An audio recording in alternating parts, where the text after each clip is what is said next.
Կախարդական թասը, հնդկական հեքիաթների մոտիվներով։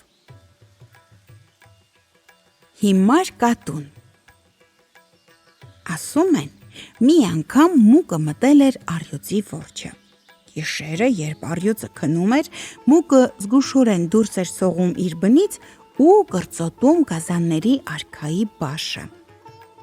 Շուտով առյուծի բաշը այնքան կարճացավ, որ նա ամաչում էր երևալ իր հպատակներին։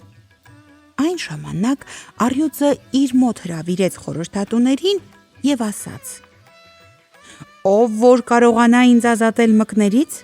նա կդառնա իմ վեզիրը»։ Չաղկալը գլուխ տվեց ու ասաց. «Ինձ հայտնի է, Տեր արքա, որ մկան համար սարսափելի միայն մի գազան կա, դա կատուն է։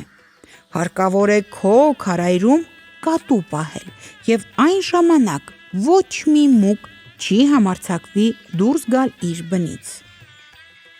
«Բայց կատու որտեղի՞ց բերենք», տխրեց առյուծը, «ես երբեք չեմ լսել, որ իմ անտառում այդպիսի գազաններ լինեն»։ «Այդ պարտականությունն ինձ վրա դրեք, Տեր արքա», ասաց Չաղկալը,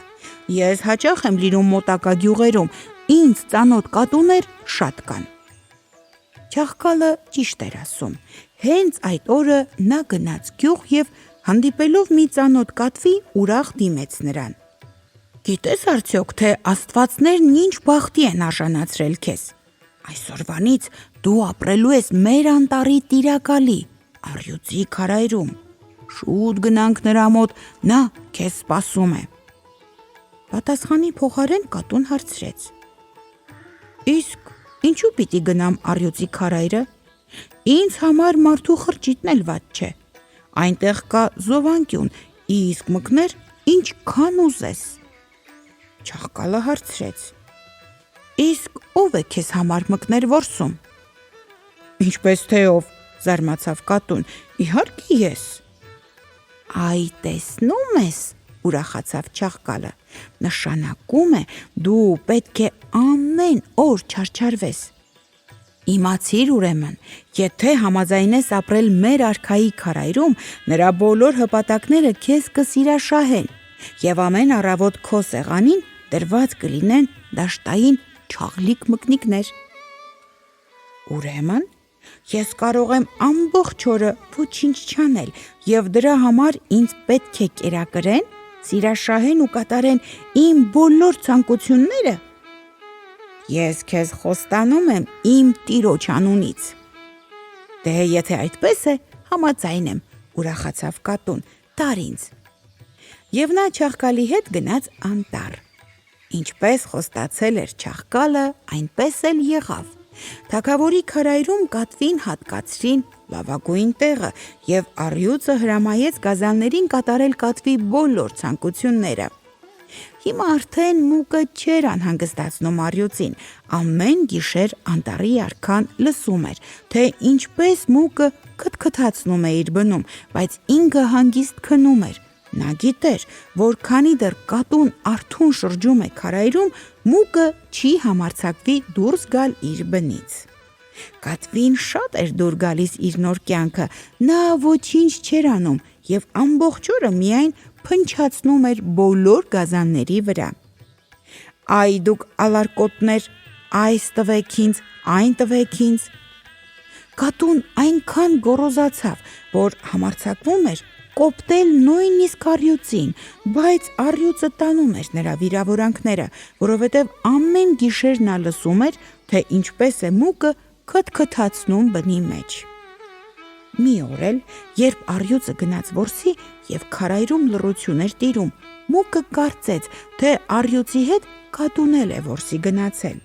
Նա դուրս եկավ իր թաքստոցից, բայց մի քայլ էլ դեռ չէր արել, որ ընկավ թշնամու ճանկը։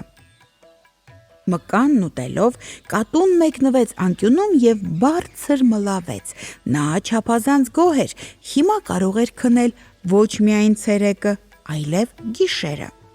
Էլ մուկը չէր անհանգստացնի առյուծին։ Առյուծի մտքով չէր անցնում, որ կատուն կերել է իր թշնամուն,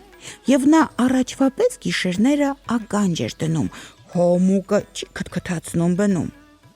Իսկ կատուն ինչպես միշտ փնչացնում էր ու մլրտում գազանների վրա, նույնիսկ առյուծի առաջին վեզիրի չաղկալի մռութը չանգրել էր։ Երբ չաղկալը առյուծին գանգատվում էր կատվի չարության ու ծուլության մասին, տիրակալը բարձր մռնչում էր։ Ով համարձակվեց երկրորդ անգամ կատվից գանգատվել, նա մշտապես դուրս կարվի իմ իշխանությունից, միթե չգիտեք, որ կատուն միակ գազանն է, որը կարող է փրկել իմ փառահեղ բաշը մկան ատամներից։ Անցավ էլի որոշ ժամանակ, եւ առյուծը նկատեց, որ մկան բնից էլ քթքթոց չի լսվում։ Այն ժամանակ նա կատվին ասաց.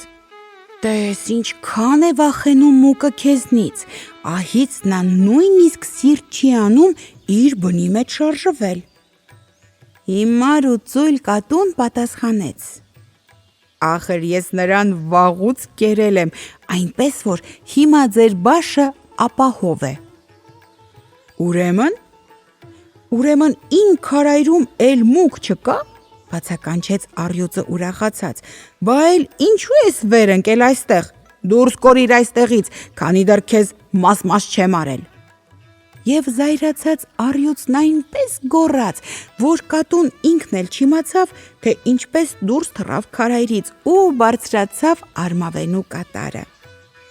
Երբ առյուծի մռնչոցը լսեցին, գազանները եկան քարայրի մոտ, որպեսզի իմանան, ով է համարձակվել այդպես զայրացնել իրենց տիրակալին։ Տեսնելով իր հպատակներին, առյուծը գոռաց.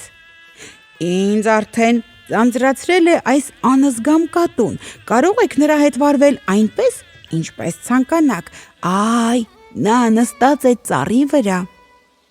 Բոլոր գազանները նետվեցին դեպի արմավենին։ Դունչները ցցեցին վեր և սպասեցին, որ հանկարծ ցած չիջնի և կորչի այդ ատելի կատուն։